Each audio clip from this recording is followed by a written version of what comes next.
High everyone, আসসালামু আলাইকুম। Welcome back to my channel Zaida Assam blog. কেমন আছেন সবাই? আশা করি ভালো আছেন। আলহামদুলিল্লাহ আমিও ভালো আছি। আর এখন হয়েছে প্রায় 11টা বাজে। 11টা থেকে আপনাদের সাথে নিয়ে ব্লগটা স্টার্ট করছি। আশা করছি ভিডিওটা অনেকটা ভালোই লাগবে। এইখান জায়গা হয়েছে হাফলং, পাহাড়িয়া জায়গা। দেখতে কিন্তু মাশাল্লাহ খুবই ভালো লাগছে। আর এইখানে গাড়িটা ধার করিয়ে একটুখানি শুট করছে। এই দেখো বড় বড় গাড়িগুলা ধুচ্ছে। কাছে এবং দূরে, দেশ এবং দেশের বাহিরে যেখান থেকে আমার ভিডিওটা দেখছেন সবাইকে অসংখ্য ধন্যবাদ জানাচ্ছি।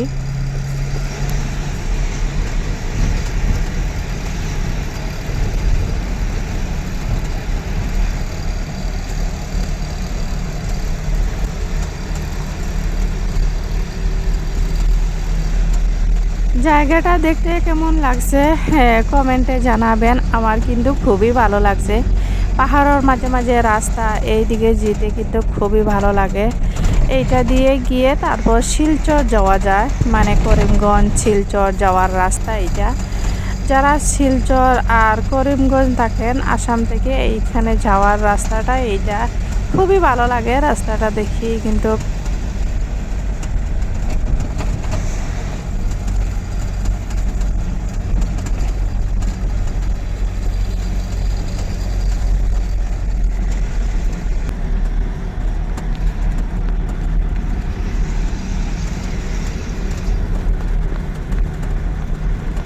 এখন হয়েছে পরের দিন সকালে চা বানাচ্ছি।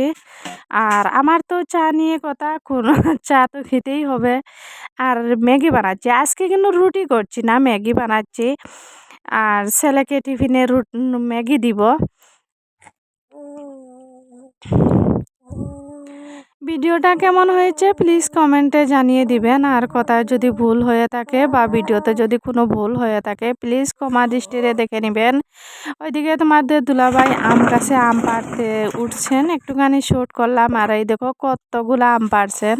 পাশের বাড়ির দিকে মানে আমাদের আমের ঢাল একটা গিয়েছে, সেইটা কাটিয়ে ওদেরকে অর্ধেকটা দিয়ে দিচ্ছেন আর অর্ধেকটা আমাদের জন্য আনছেন। আর এইখান থেকে কিন্তু আমরা বাসুরের বাসায় দিয়ে দিব অর্ধেক, আর অর্ধেকগুলা আমরা রাখবো। এগুলো কাঁচাগুলা রাখছেন মানে গামলাতে, আর পাকাগুলা কিন্তু ভাগ করে আলাদা করছেন আর কি। আর আবারও বলছি, যারা আমার চ্যানেলে নতুন জয়েন্ট হয়ে থাকেন প্লিজ চ্যানেলটা সাবস্ক্রাইব করে নেবেন আর একটা লাইক দিয়ে ভিডিওটা দেখা শুরু করবেন। শুরু থেকে শেষ পর্যন্ত দেখে নেবেন, আশা করছি অনেকটা ভালোই লাগবো। আর ভিডিওটা স্কিপ করবেন না, পুরা ভিডিও দেখে নেবেন। এই একটা ভিডিও করতে কিন্তু অনেকটা কষ্ট লাগে। যারা আমরা ভিডিও করি তারা বুঝতে পারি একটা ভিডিওর পিছনে কতটা কষ্ট করতে হয়। আর আপনাদের সাথে কথা বলতে বলতে এই দেখো আমাদের পাকা আম অর্ধেকটা মানে বাছা শেষ হয়ে গেছে, আলাদা করা আর কি।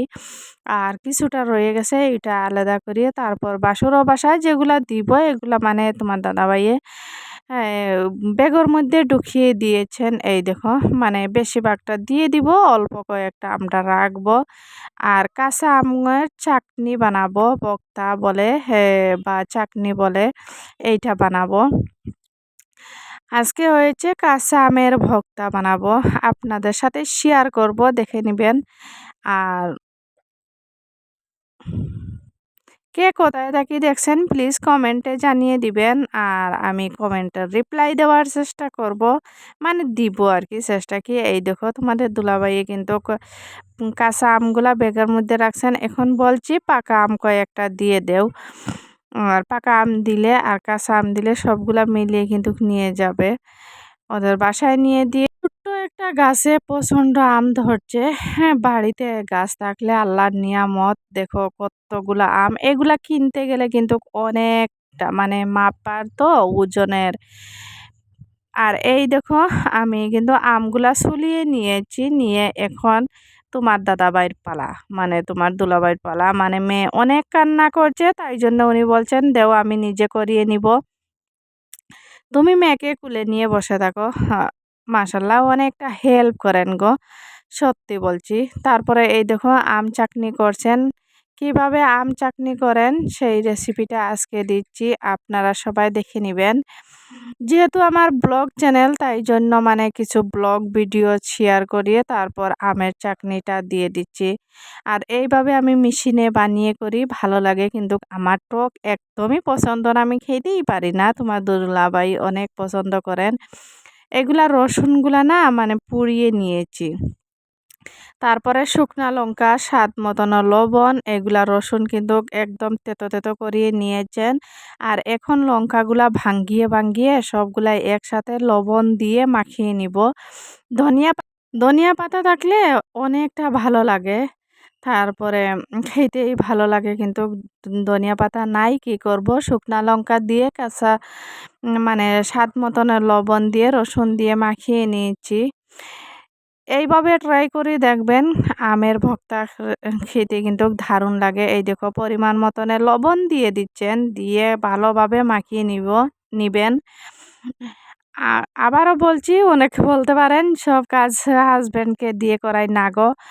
আমার মেয়ে প্রচুর কান্না করছে, তাই জন্য উনি বলছেন মেয়েকে তুমি শান্ত করো, আমি নিজে করিয়ে নিব। ও ছেলে মেয়েকে প্রচণ্ড ভালোবাসে, কিন্তু নিজে কষ্ট করাতে বাধ্য, কিন্তু মানে ছেলে মেয়েকে কষ্ট দিতে চায় না, এইটা ওনার অভ্যাস। আর এই দেখো কিভাবে ঢলিয়ে কিন্তু মাখিয়ে নিয়েছেন, খেতে মাশাল্লাহ অনেকটা ভালোই লাগছে। আর পাশের বাড়িতে দিব, তাই জন্য কিন্তু আলাদা করে রাখিয়ে দিচ্ছেন।